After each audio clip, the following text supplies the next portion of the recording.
Ia hanya gadis miskin dengan kursi tua dan gunting sederhana.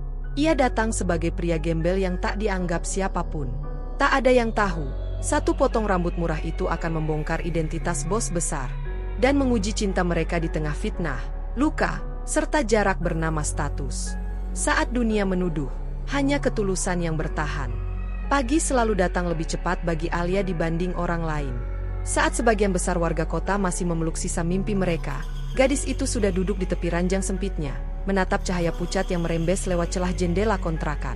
Udara subuh terasa dingin, menyusup hingga ke tulang, namun Alia sudah terbiasa. Ia menarik napas panjang, lalu bangkit perlahan agar tidak mengganggu ibunya yang terlelap di ranjang sebelah. Kontrakan itu kecil, hanya 2 ruangan dengan dinding kusam yang catnya mulai mengelupas. Di sudut ruangan, terdapat sebuah cermin retak dan rak kayu tempat Alia menyimpan peralatan cukurnya, gunting, sisir, pisau cukur, dan botol semprot air. Semua tertata rapi, seolah menjadi benda paling berharga dalam hidupnya. Bagi Alia, gunting itu bukan sekadar alat kerja, melainkan penopang hidup. Ia membasuh wajahnya di kamar mandi kecil, lalu mengenakan kaos polos dan celana panjang yang warnanya sudah pudar. Rambutnya diikat sederhana. Tak ada riasan, tak ada perhiasan. Alia tidak pernah merasa perlu tampil berlebihan. Hidup telah mengajarkannya bahwa yang terpenting bukanlah penampilan, melainkan bagaimana seseorang bertahan dengan jujur. Sebelum berangkat, Alia menghampiri ibunya. Perempuan setengah baya itu terbaring lemah, napasnya teratur namun wajahnya terlihat pucat. Alia merapikan selimut sang ibu, lalu mengecup keningnya dengan lembut. Di dalam hatinya, doa kembali terucap, sama seperti setiap pagi. "Bu, Alia kerja dulu. Nanti siang Alia pulang," bisiknya pelan, meski tahu ibunya belum tentu mendengar. Ia lalu mengambil tas kain berisi peralatan cukur dan melangkah keluar kontrakan. Lorong sempit di kawasan padat penduduk itu mulai ramai. Suara pedagang sayur, motor yang saling bersahutan, dan anak-anak yang berlarian menuju sekolah menjadi latar kehidupan Alia sehari-hari. Ia berjalan kaki menyusuri gang demi gang, menuju tempat mangkalnya di dekat pasar kecil. Di sana, Alia memiliki sebuah kursi tua dengan kaki sedikit goyah dan cermin besar yang disandarkan ke tembok. Tempat itu bukan miliknya secara resmi, tapi sudah menjadi bagian dari hidupnya. Orang-orang sekitar mengenalnya sebagai Mbak Alia tukang cukur murah. Tarifnya jauh lebih rendah dibanding barbershop, namun pelayanannya tak pernah setengah hati. Satu persatu pelanggan datang. Anak kecil yang digendong ibunya, bapak-bapak buruh dengan wajah letih, hingga remaja yang ingin tampak rapi sebelum melamar pekerjaan. Alia menyambut mereka semua dengan senyum yang sama. Tangannya cekatan, gerakannya tenang. Ia selalu berhati-hati, seolah setiap helai rambut yang jatuh adalah amanah. Di sela-sela pekerjaannya, Alia kerap mendengar cerita orang lain, tentang susahnya mencari kerja, tentang harga kebutuhan yang naik, tentang hidup yang terasa berat. Alia mendengarkan tanpa banyak bicara. Ia tahu rasanya. Ia hidup di dalamnya. Saat matahari mulai meninggi, Alia menghitung uang receh di tangannya. Tidak banyak, tapi cukup untuk membeli obat ibunya dan beras untuk hari itu. Ia tidak pernah bermimpi muluk. Baginya, bisa makan hari ini dan melihat ibunya tersenyum sudah lebih dari cukup. Siang hari, Alia pulang sebentar. Ia memasak nasi dan sayur sederhana, lalu menyuapi ibunya perlahan. Ada kehangatan di antara mereka, meski hidup begitu keras. Ibunya sering menatap Alia dengan mata berkaca-kaca, seolah menyimpan rasa bersalah yang tak pernah diucapkan. "Kamu capek, Nak?" tanya ibunya lirih. Alia tersenyum, menggeleng pelan. "Enggak, Bu. Alia senang bisa kerja." Jawaban itu bukan sepenuhnya bohong. Ada kepuasan tersendiri ketika Alia merasa berguna. Ketika ia tahu, dari tangannya sendiri, hidup mereka bisa terus berjalan. Sore hari, Alia kembali ke tempat mangkal. Matahari perlahan tenggelam, meninggalkan warna jingga di langit kota yang penuh asap. Saat hari mulai sepi, Alia membersihkan peralatannya satu persatu. Ia selalu memastikan guntingnya bersih, seolah besok akan selalu ada harapan baru yang menunggu. Malam datang dengan sunyi yang berbeda. Alia kembali ke kontrakan, tubuhnya lelah namun hatinya relatif tenang. Setelah memastikan ibunya minum obat, Alia duduk di lantai, menyandarkan punggung ke dinding. Di tangannya, ia menggenggam uang hasil kerja seharian. Tidak banyak, tapi halal. Dalam diam, Alia menengadah. Doa kembali terucap, sederhana namun tulus. Ia tidak meminta kekayaan, tidak meminta hidup mewah. Ia hanya memohon kekuatan untuk bertahan, keikhlasan untuk menerima, dan kesehatan bagi ibunya. Di dunia yang seringkali kejam pada orang kecil, Alia memilih tetap berdiri dengan martabat. Dengan gunting di tangannya dan doa di hatinya, ia melangkah hari demi hari, tanpa tahu bahwa hidupnya kelak akan berubah oleh seseorang yang sama sekali tak pernah ia duga. Muncul begitu saja di antara hiruk-pikuk pagi pasar, tanpa tanda apapun bahwa kehadirannya kelak akan meninggalkan jejak di hidup Alia. Pagi itu berjalan seperti biasanya. Alia menata kursi tua, membersihkan cermin yang buram, dan mengeluarkan peralatan cukurnya dari tas kain. Matahari belum terlalu tinggi, tapi suara pasar sudah riuh. Ia menghela napas pelan, menyiapkan diri untuk hari yang panjang, lalu berdiri menunggu pelanggan pertama. Beberapa orang lalu lalang di depannya. Ada yang melirik sekilas, ada yang langsung duduk. Alia melayani dengan senyum yang sama seperti kemarin, seperti hari-hari sebelumnya. Hingga kemudian, di sela keramaian itu, seorang pria berhenti tepat di depan kursinya. Penampilan pria itu membuat Alia sedikit tertegun. Pakaiannya lusuh, penuh lipatan dan noda yang sulit dikenali warnanya. Rambutnya panjang tak terurus, kusut, sebagian menutupi dahi. Wajahnya kotor oleh debu, dengan janggut tipis yang tumbuh tidak beraturan. Sandalnya sudah aus, solnya hampir lepas. Sekilas, siapapun akan langsung menyebutnya gembel. Pria itu berdiri diam beberapa detik, menatap kursi tua Alia. Tatapannya tenang, tidak liar, tidak memelas. Ia lalu berkata dengan suara datar, tidak terlalu keras namun jelas terdengar. "Mbak, masih bisa potong?" Alia tersentak kecil, lalu mengangguk. "Bisa, Mas. Silakan duduk." Sesaat, keraguan sempat muncul di hatinya. Bukan karena jijik, melainkan karena ia sudah terlalu sering melihat orang seperti ini datang hanya untuk iseng atau sekadar berteduh. Namun nada bicara pria itu berbeda. Tidak memaksa, tidak merendahkan diri. Pria itu duduk di kursi tua. Kursi itu berderit pelan, seperti menyambut beban baru. Alia mengambil celemek kain dan memakaikannya dengan hati-hati. Jarak mereka begitu dekat, cukup untuk membuat Alia mencium bau debu dan keringat yang menempel di tubuh pria itu. Namun Alia menahan diri untuk tidak bereaksi. Ia sudah terbiasa dengan berbagai macam pelanggan. "Apa mau dipotong gimana, Mas?" tanya Alia sambil menyemprotkan air ke rambut pria itu. "Dirapikan saja.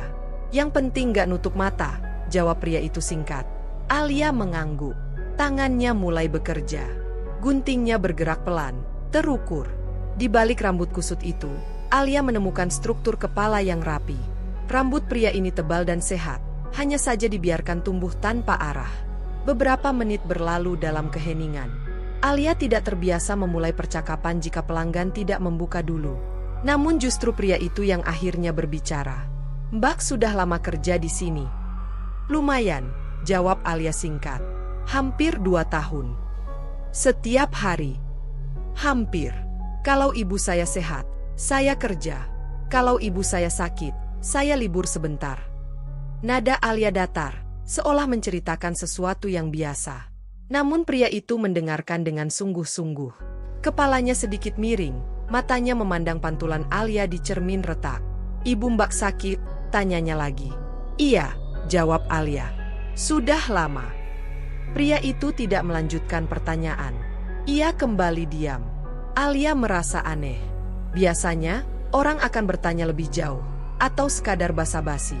Tapi pria ini justru memilih diam, seolah menghormati batas yang tak terucap. Beberapa kali Alia melirik lewat cermin. Tatapan pria itu tidak pernah menjelajah kemana-mana. Ia memperhatikan gunting di tangan Alia, gerak jari-jarinya, cara Alia bekerja dengan fokus. Tatapan itu bukan tatapan kosong seperti gelandangan kebanyakan. Ada ketenangan yang sulit dijelaskan. Selesai memotong, Alia membersihkan leher pria itu dengan kuas kecil. "Sudah, Mas." Pria itu berdiri, menatap pantulannya sendiri. Rambutnya kini lebih pendek, rapi meski sederhana. Wajahnya terlihat lebih jelas. Garis rahangnya tegas, hidungnya lurus, matanya dalam. Untuk sesaat, Alia merasa pria itu sebenarnya tampan, hanya tertutup oleh penampilan lusuh. "Berapa?" tanya pria itu. 10.000 saja, Mas." Pria itu merogoh saku celananya. Ia mengeluarkan beberapa lembar uang yang sudah kusut. Tangannya berhenti sejenak sebelum menyerahkannya pada Alia. "Terima kasih." ucapnya. Alia tersenyum kecil. Sama-sama. Pria itu melangkah pergi, menyatu kembali dengan keramaian pasar. Alia menatap punggungnya beberapa detik lebih lama dari biasanya. Ada perasaan aneh yang sulit ia jelaskan. Bukan kagum, bukan iba, hanya rasa bahwa pertemuan itu berbeda. Hari itu berlanjut seperti biasa, namun bayangan pria kumal itu sesekali muncul di benak Alia. Cara bicaranya, ketenangannya, sorot matanya yang tidak meminta apapun.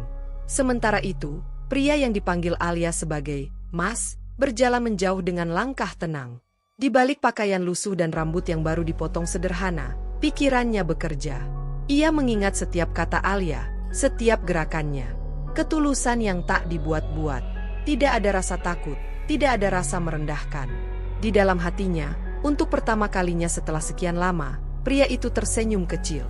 Ia duduk di bangku taman tak jauh dari pasar, menatap tangannya sendiri. Rambut yang baru dipotong terasa ringan. Lebih ringan dari pikirannya. Aneh, gumamnya pelan. Masih ada orang seperti itu. Ia bangkit, melangkah pergi, tanpa tahu bahwa kursi tua dan gunting sederhana itu akan memanggilnya kembali. Dan tanpa Alia sadari, pria kumal yang hari ini ia layani tanpa prasangka, tengah menyimpan satu hal dalam diam. Rasa penasaran yang perlahan berubah menjadi ketertarikan.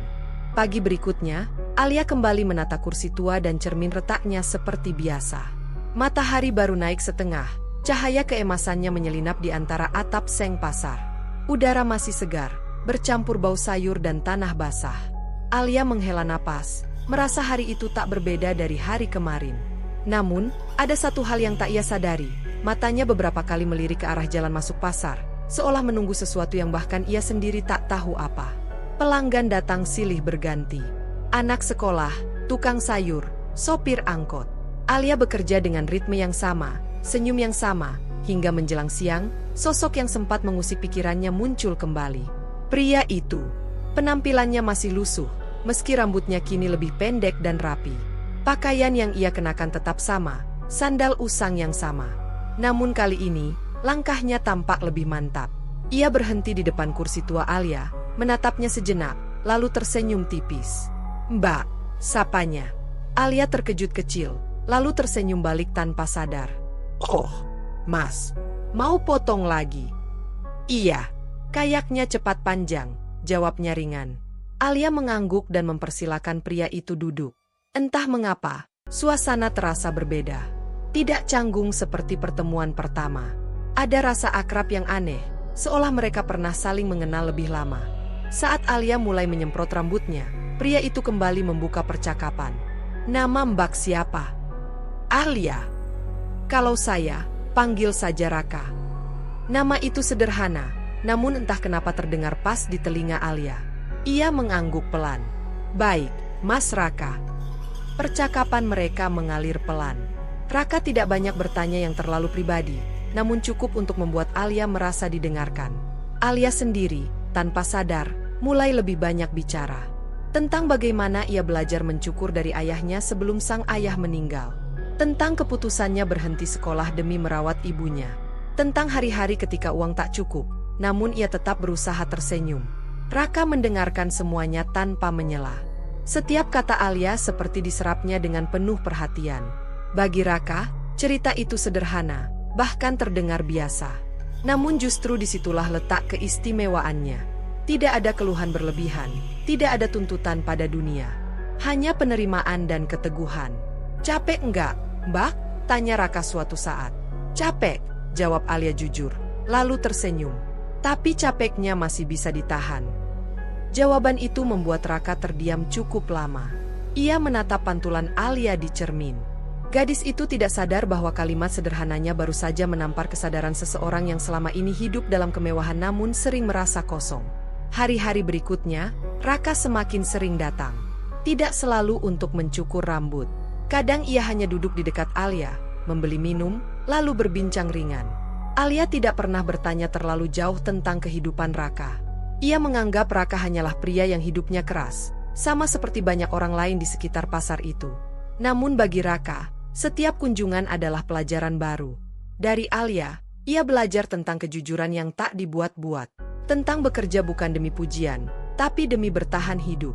Tentang mimpi yang sederhana, cukup makan, cukup sehat, cukup tenang. Apa mimpi Mbak Alia? Tanya Raka suatu sore, saat matahari mulai condong ke barat. Alia terdiam sejenak. Gunting di tangannya berhenti bergerak. Ia berpikir, lalu tersenyum kecil. Saya cuma ingin ibu saya sehat. Kalau itu tercapai, rasanya sudah cukup. Tidak ada ambisi besar. Tidak ada keinginan untuk kaya raya. Kalimat itu menghantam Raka lebih keras dari pidato motivasi manapun yang pernah ia dengar. Sejak saat itu, Raka mulai melihat dunia dengan cara berbeda. Ia memperhatikan orang-orang di pasar, wajah-wajah lelah yang tetap bekerja, senyum-senyum kecil di balik hidup yang pas-pasan. Semua itu terasa nyata, jauh lebih nyata dibanding ruang rapat ber-AC yang selama ini ia kenal.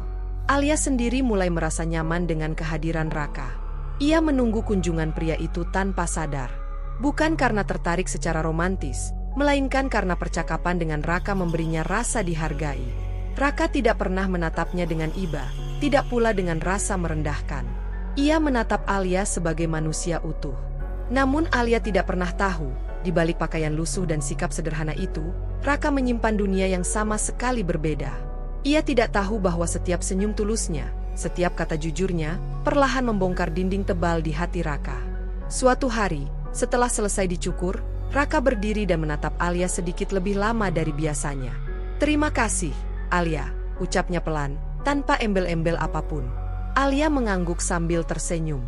"Sama-sama, Mas Raka." Raka melangkah pergi, namun kali ini dadanya terasa penuh. Kursi tua itu, gunting murah itu, dan gadis sederhana itu, semuanya telah mengubah cara pandangnya tentang hidup. Dan tanpa Alia sadari, cukuran murah yang ia lakukan dengan tulus itu telah menorehkan sesuatu yang mahal di hati seorang pria bernama Raka. Hari-hari setelah itu berjalan sedikit berbeda bagi Alia, meski ia tak mampu menjelaskan dengan pasti apa yang berubah. Ia tetap bangun pagi, tetap menata kursi tua dan cermin retaknya, tetap mencukur rambut orang-orang pasar dengan senyum yang sama. Namun kini, di sela rutinitas itu, ada perasaan halus yang menyelinap, rasa menunggu. Menunggu sosok berpenampilan lusuh yang sering duduk di kursinya sambil berbincang ringan seolah dunia sedang baik-baik saja. Suatu siang, ketika Alia sedang membereskan peralatannya karena pelanggan mulai sepi, seorang pria berjas rapi berhenti di depannya. Penampilannya sangat kontras dengan lingkungan pasar yang panas dan bising. Sepatunya mengilap, rambutnya tersisir sempurna, dan parfum mahal samar tercium. "Mbak Alia?" tanyanya sopan. Alia sedikit terkejut. "Iya, Mas. Ada apa?" Pria itu tersenyum profesional. "Saya dari manajemen barbershop Gentleman S-Line. Kami mendapat rekomendasi tentang kemampuan Mbak mencukur. Bos kami ingin mengundang Mbak untuk mencukur langsung di tempat kami. Khusus." Alia terdiam. Nama barbershop itu tidak asing. Ia pernah melihatnya dari kejauhan, tempat mewah dengan kaca besar, kursi empuk, dan harga yang jelas tak terjangkau baginya. Jantung Alia berdebar. Ada rasa tidak percaya, bercampur gugup. "Saya, tukang cukur keliling, Mas," ucap Alia ragu. "Peralatan saya juga sederhana." "Itu tidak masalah," jawab pria itu cepat. "Bos kami justru tertarik dengan gaya Mbak. Ini alamatnya. Besok jam 10 pagi." Pria itu menyerahkan kartu nama, lalu pergi sebelum Alia sempat bertanya lebih banyak. Alia menatap kartu itu lama sekali. Tangannya sedikit gemetar. Ada perasaan asing menjalari dadanya, antara takut, bingung, dan penasaran. Malam itu, Alia hampir tak bisa tidur. Ia menceritakan undangan itu pada ibunya dengan suara pelan. Sang ibu tersenyum lemah, menggenggam tangan Alia. "Coba saja, Nak," katanya lirih. "Siapa tahu itu rezekimu." Keesokan paginya, Alia berangkat lebih awal. Ia mengenakan pakaian terbaik yang ia punya, blus sederhana yang masih rapi dan celana hitam polos. Rambutnya ia ikat rapi. Peralatan cukurnya dibersihkan berulang kali, seolah kilap gunting itu bisa menutupi rasa minder di hatinya. Saat tiba di barbershop itu, langkah Alia sempat terhenti. Bangunannya megah. Kaca-kaca besar memantulkan cahaya matahari. Di dalamnya, pendingin ruangan terasa sejuk, aroma wangi memenuhi udara. Kursi-kursi kulit tersusun rapi, para barber berseragam hitam tampak sibuk melayani pelanggan kelas atas. Alia merasa asing. Ia menunduk, menggenggam tas kainnya erat-erat. Seorang resepsionis mempersilakannya masuk ke ruang utama. "Silakan, Mbak." Bos kami sudah menunggu. Alia melangkah pelan. Dan di sanalah dunianya terbalik dalam sekejap. Di tengah ruangan, berdiri seorang pria dengan setelan jas abu-abu mahal, rambut tersisir rapi, wajah bersih tanpa janggut. Posturnya tegap, sorot matanya tajam namun tenang. Ia sedang berbicara dengan beberapa staf yang tampak hormat padanya. Alia membeku. Itu Raka. Bukan Raka berambut kusut dan pakaian lusuh. Bukan Raka yang duduk di kursi tua pasar. Ini Raka yang berbeda, berwibawa, berkelas, dan terasa sangat jauh dari dunia Alia. Raka menoleh, dan tatapan mereka bertemu. Untuk sesaat, ekspresi Raka berubah. Ada keterkejutan kecil, lalu ketenangan. Ia melangkah mendekat. "Alia," ucapnya lembut. Alia mundur selangkah tanpa sadar. Dadanya terasa sesak. Kata-kata seolah menguap dari lidahnya. Semua potongan percakapan mereka di pasar berputar di kepalanya, kini terasa seperti kebohongan besar. "Mas." "Raka?" Suaranya nyaris tak terdengar. Raka mengangguk. "Aku ingin menjelaskannya." Namun penjelasan itu terasa terlambat. Alia menunduk, wajahnya panas oleh rasa malu. Ia merasa bodoh, merasa kecil, merasa telah membuka diri pada seseorang yang ternyata berdiri di dunia yang sama sekali berbeda. "Jadi, selama ini Mas cuma main-main?" tanya Alia pelan. Suaranya bergetar meski ia berusaha tegar. "Tidak," jawab Raka cepat. "Aku tidak pernah berniat mempermainkanmu." Alia menggeleng. Air mata menggenang di matanya, tapi ia menahannya. "Saya cuma tukang cukur pasar, Mas. Saya nggak pantas ada di tempat ini." Ia berbalik, hendak pergi. Langkahnya terasa berat, seolah lantai marmer itu menelan kakinya. Dunia yang selama ini ia pahami, dunia kecil dengan kursi tua dan gunting sederhana, tiba-tiba terasa runtuh. Raka menatap punggung Alia dengan perasaan yang sulit ia jelaskan. Ia tahu, kejutan ini telah melukai Alia lebih dalam dari yang ia duga. Identitas yang selama ini ia sembunyikan kini menjadi tembok tinggi di antara mereka. Sementara Alia melangkah keluar barbershop itu dengan dada sesak, satu pikiran terus berputar di benaknya. Semua kehangatan yang ia rasakan ternyata berdiri di atas jarak yang tak pernah ia lihat. Dan untuk pertama kalinya dalam hidupnya, Alia merasa dunia begitu luas, dan dirinya begitu kecil. Langkah Alia terasa ringan namun kosong saat meninggalkan barbershop mewah itu. Kakinya melangkah tanpa arah yang jelas, sementara pikirannya penuh dengan bayangan yang saling bertabrakan.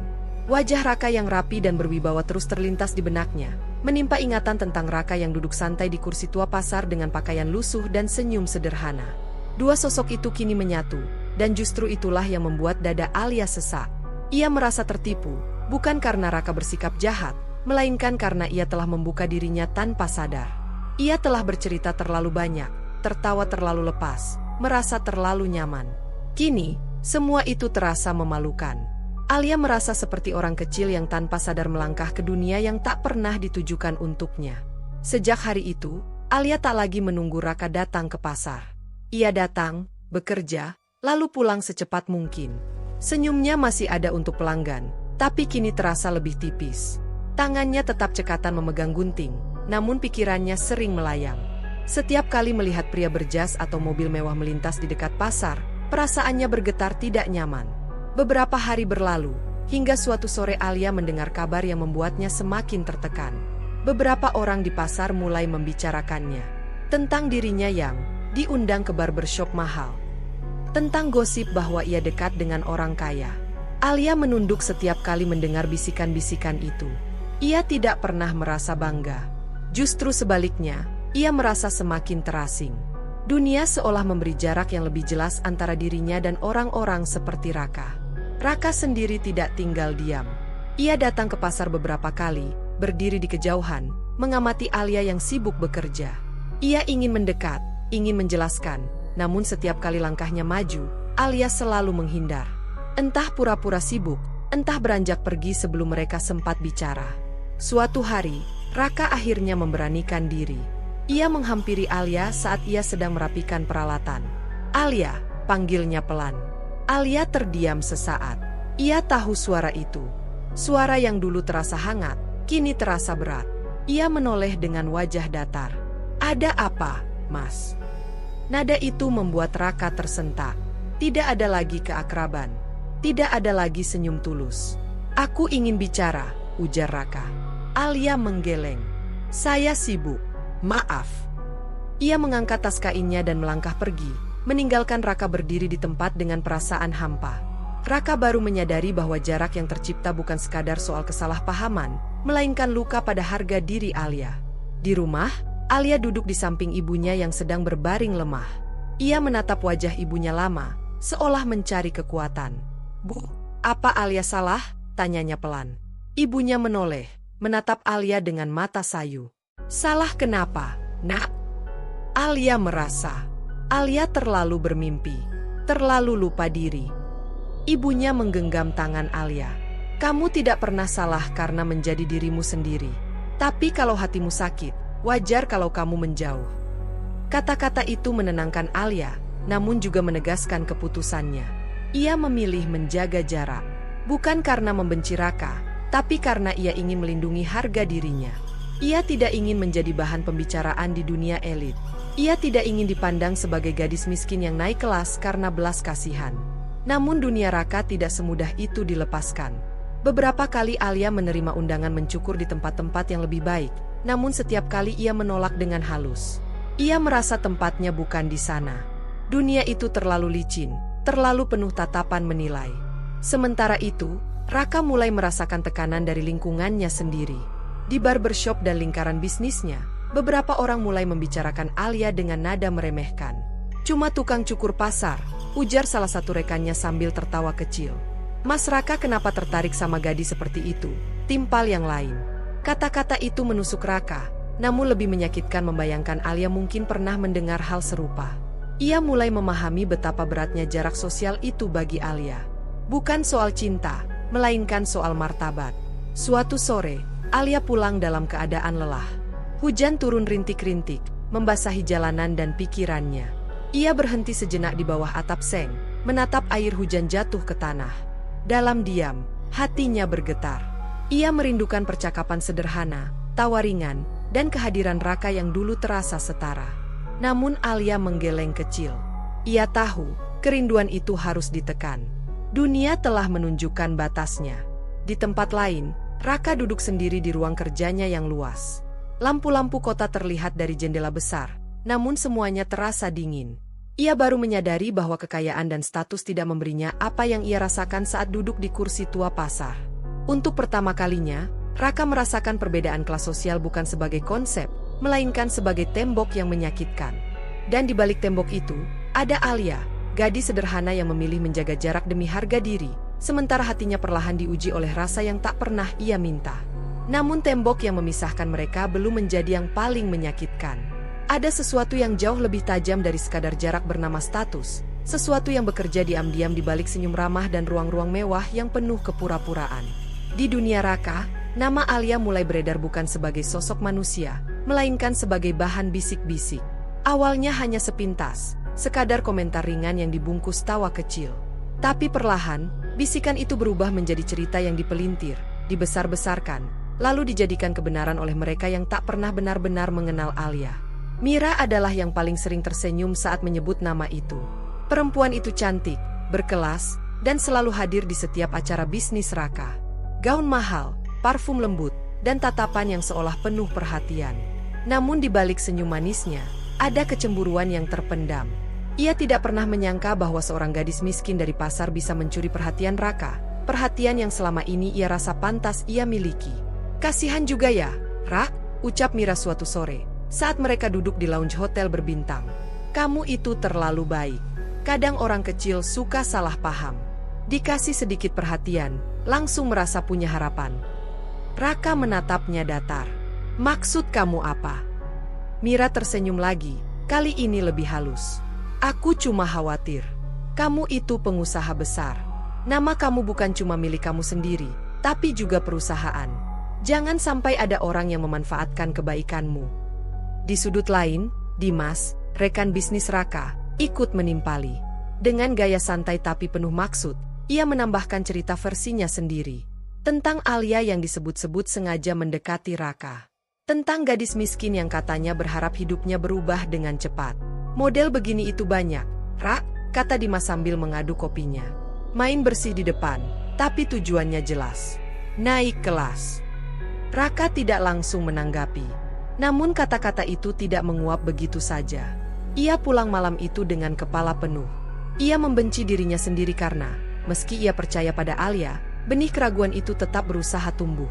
Bukan karena Alia memberi alasan, tapi karena dunia sekitarnya memaksanya untuk mempertimbangkan reputasi. Sementara itu, fitnah itu merembes keluar dari ruang-ruang ber-AC menuju kehidupan Alia yang sederhana. Di pasar, bisikan mulai terdengar lebih jelas. Ada yang memandang Alia dengan tatapan berbeda. Ada yang tersenyum sinis. Bahkan ada yang terang-terangan berkomentar di belakangnya. Itu tuh katanya dekat sama bos besar. Pantesan, cari jalan cepat.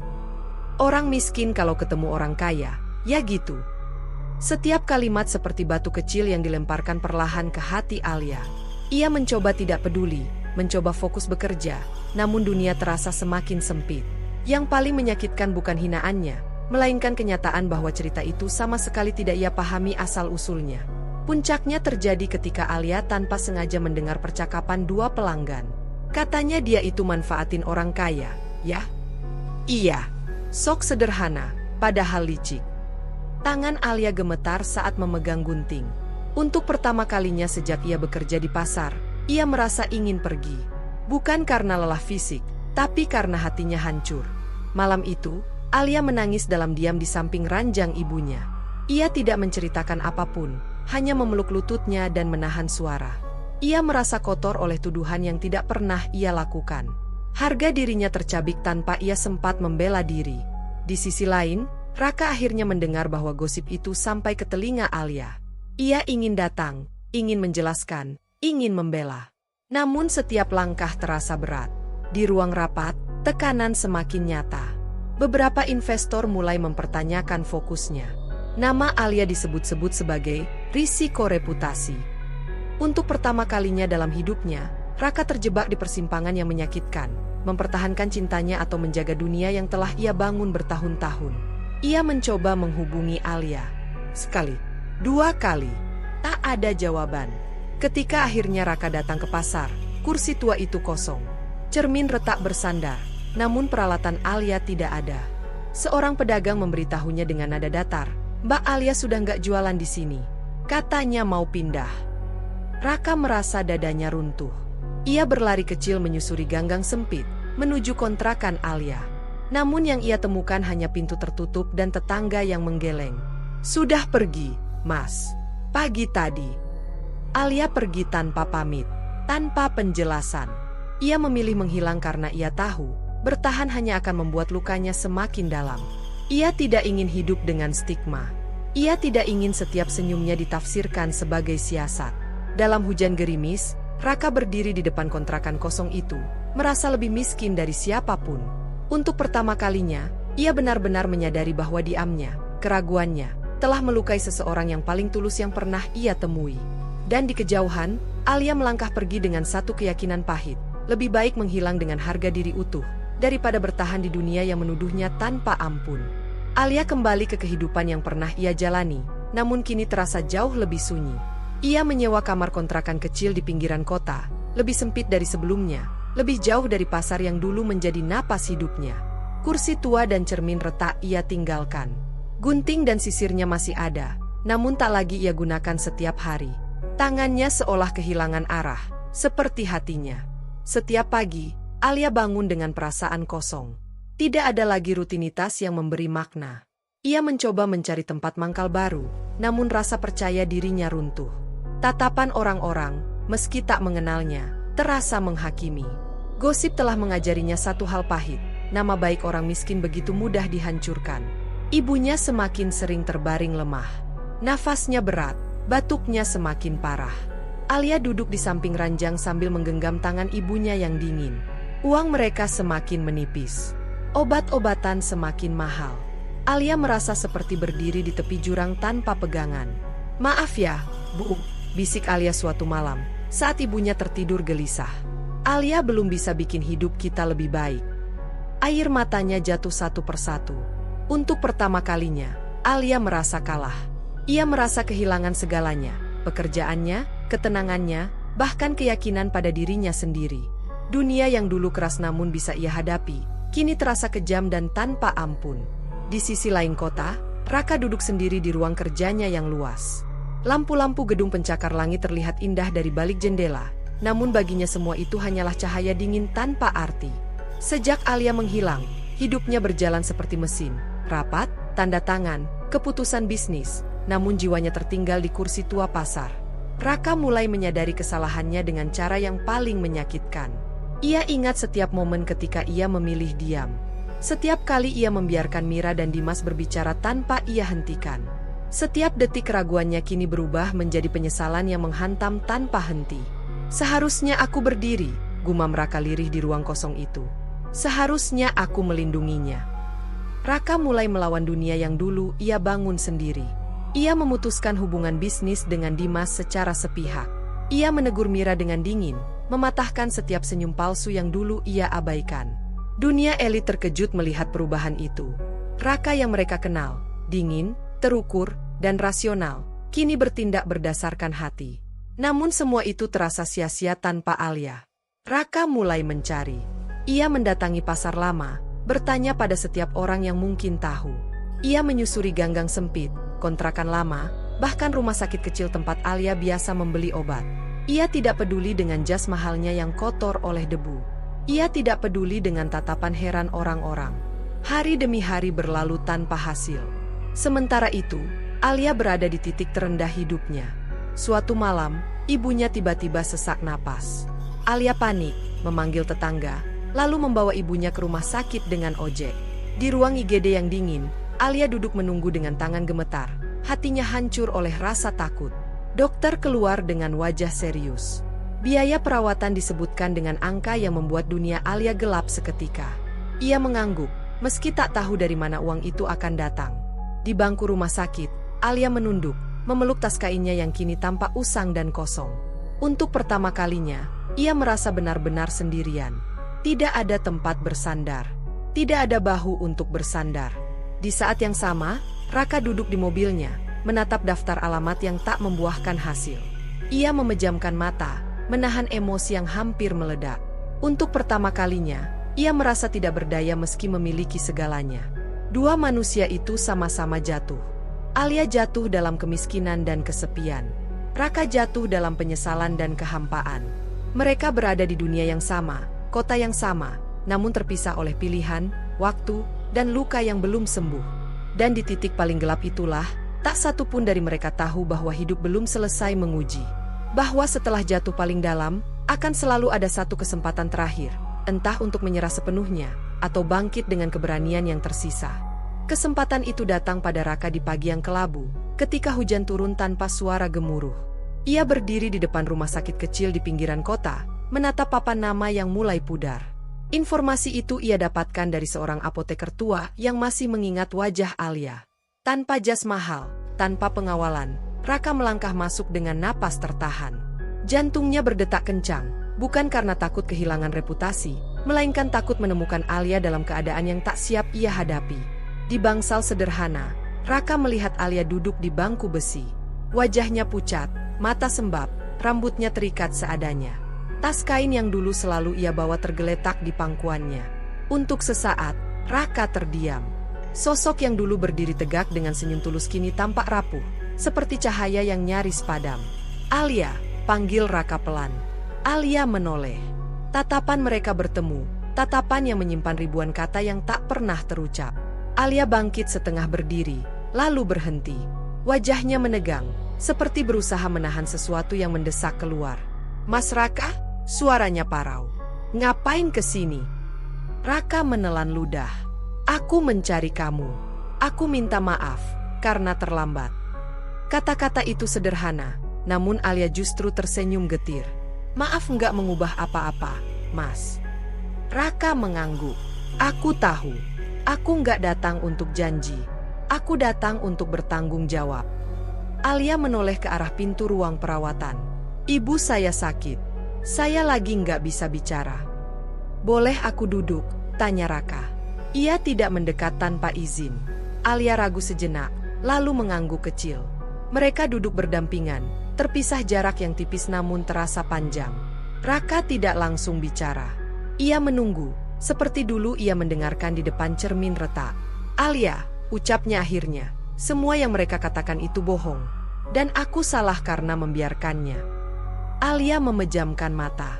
Air mata yang ia tahan sejak lama akhirnya jatuh. "Saya capek, Mas. Capek dibela dengan diam.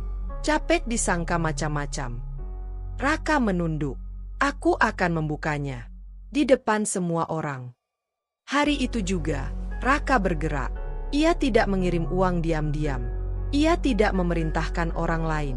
Ia berdiri sendiri. Di hadapan jajaran manajemen, mitra bisnis, dan media internal perusahaan, Raka berbicara tegas. Ia menjelaskan kebenaran tentang penyamarannya, tentang Alia yang tak pernah meminta apapun, tentang fitnah yang dibiarkan tumbuh. Ia menyebut nama Mira dan Dimas dengan jelas, mematahkan senyum mewah dengan fakta. "Kalau reputasi saya hancur karena kebenaran," ucap Raka lantang, "biarlah. Saya tidak akan mengorbankan martabat orang lain untuk kenyamanan saya." Ruangan itu sunyi. Dunia elit yang terbiasa dengan kepura-puraan terpaksa menelan keberanian yang jarang mereka lihat. Kabar itu menyebar cepat. Pasar lama mendengarnya. Orang-orang yang dulu berbisik kini terdiam. Sebagian menunduk malu. Alia mendengar semuanya dari seorang perawat yang tersenyum hangat. Namun di dadanya, luka tidak serta-merta sembuh. Malam itu, Raka kembali ke rumah sakit. Ia duduk di samping Alia tanpa berkata-kata. Hanya kehadiran. Hanya menunggu. Ketika Alia akhirnya berbicara, suaranya pelan namun tegas. "Mas Raka, saya nggak butuh dibela karena uang. Saya butuh dihargai." "Aku tahu," jawab Raka. "Makanya aku datang tanpa membawa apapun kecuali diriku." Alia menatapnya lama. Ia melihat kejujuran di sana, bukan yang licin, bukan yang pandai berjanji. Kejujuran yang siap menanggung konsekuensi. "Kalau saya memaafkan," ucap Alia lirih, "itu bukan karena Mas Raka kaya, tapi karena Mas Raka berani." Raka mengangguk. "Dan kalau kamu memilih menutup hati, aku akan tetap menghormatinya." Hening menyelimuti mereka. Di luar, hujan reda. Alia menghela napas panjang. "Saya belum bisa kembali seperti dulu," katanya. "Tapi, saya mau mencoba percaya lagi. Pelan-pelan." Raka tersenyum, senyum yang sederhana, tanpa kemenangan. Pelan-pelan juga nggak apa-apa. Di hari-hari berikutnya, Raka hadir tanpa mengatur. Ia membantu dengan cara yang tidak memamerkan kuasa. Ia duduk di kursi besi, menunggu kabar dokter, membelikan makanan sederhana. Ia tidak mengambil alih hidup Alia. Ia berjalan di sampingnya. Dan Alia, di tengah rapuhnya, belajar satu hal baru, bahwa cinta yang paling jujur bukanlah yang datang dengan janji megah, melainkan yang berani berdiri ketika keadaan paling sulit, tanpa topeng, tanpa gengsi, tanpa syarat. Hari-hari setelah itu berjalan perlahan, seperti seseorang yang belajar berjalan kembali setelah lama terjatuh. Ibu Alia mulai menunjukkan tanda-tanda membaik. Nafasnya tak lagi seberat sebelumnya, dan sesekali ia tersenyum saat Alia menyuapinya.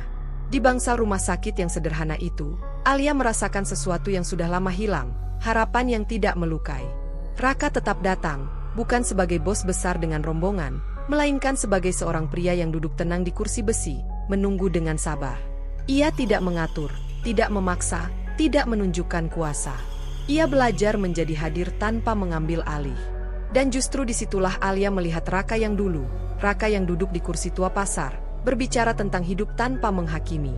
Suatu sore, saat matahari menembus jendela rumah sakit dengan cahaya lembut, Alia akhirnya berkata, "Mas Raka, kalau kamu masih ada di sini karena kasihan, lebih baik kamu pergi." Raka menoleh pelan. "Aku di sini bukan karena kasihan," jawabnya tenang. "Aku di sini karena aku memilih." Alia menatapnya lama. Tidak ada kilau ambisi, tidak ada nada menyelamatkan. Hanya keteguhan yang sederhana. Untuk pertama kalinya, Alia tidak merasa kecil di hadapannya. Beberapa minggu kemudian, Alia kembali bekerja. Bukan di barbershop mewah, bukan pula di panggung yang membuatnya harus berpura-pura. Ia kembali ke dunia yang ia pahami. Kursi tua yang dulu ia tinggalkan diganti dengan kursi kayu sederhana di tempat baru yang lebih tenang. Cermin retak diganti yang utuh, namun guntingnya tetap sama, alat kerja yang jujur. Raka datang ke sana suatu pagi, tanpa jas, tanpa pengawal. Ia duduk di kursi itu dengan senyum kecil. Alia sempat terdiam. lalu tertawa pelan. "Kursinya beda," kata Raka. "Tapi yang motong masih sama," jawab Alia sambil mengambil celemek. Saat gunting itu kembali bergerak, Alia merasakan lingkaran hidupnya menutup dengan cara yang hangat. Raka menutup mata, membiarkan Alia bekerja. Tidak ada rahasia, tidak ada penyamaran, tidak ada jarak yang harus dijaga dengan hati-hati. Di luar, orang-orang melihat mereka dengan cara berbeda. Ada yang masih berbisik, ada yang tersenyum, ada pula yang belajar diam. Alia tak lagi peduli.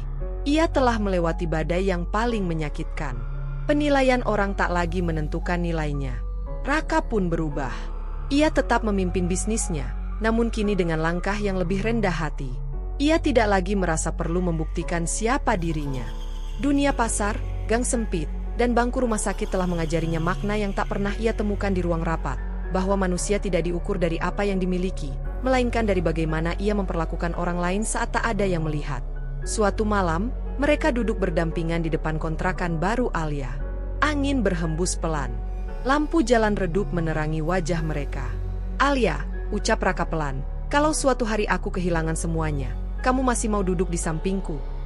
Alia tersenyum, menatap lurus ke depan. "Selama kamu masih orang yang sama seperti yang duduk di kursi tua itu, saya nggak kemana-mana." Jawaban itu membuat Raka terdiam. Bukan karena terharu semata, tapi karena ia tahu, itulah penerimaan yang sesungguhnya. Mereka tidak hidup sempurna. Masih ada hari lelah, masih ada masalah, masih ada dunia yang tak selalu ramah. Namun mereka memilih berjalan tanpa topeng. Alia tetap sederhana, bekerja dengan tangannya sendiri. Raka tetap rendah hati, belajar menahan egonya. Dan di antara gunting, doa, luka, dan keberanian, cinta mereka tumbuh bukan sebagai kisah tentang pria kaya dan gadis miskin, melainkan tentang dua manusia yang saling mengenali hati.